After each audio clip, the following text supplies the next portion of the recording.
Hi everyone and welcome to this new tutorial. In this video I'll be showing you how to track from submissions on Shopify using Customer Events API. I'll be leaving you the link to this documentation and to this GitHub project down in the description.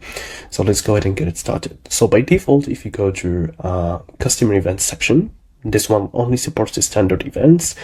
And the standard events are these ones right here, checkout completed, e-commerce events, if you will. But this is a DOM event and it's technically not the same as this.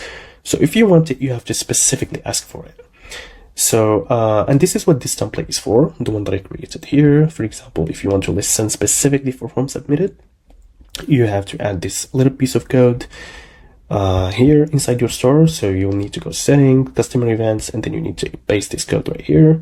And then obviously you'll need to replace with your actual GTM container ID and save it. And let's go ahead and give it a test.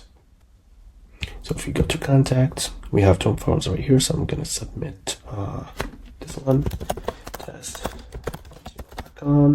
And as soon as we do so, we should see that we have a form underscore submitted that gets logged in, which we can then use, since we have it here on the data layer, we can go ahead and use it as a trigger on Google Tag Manager.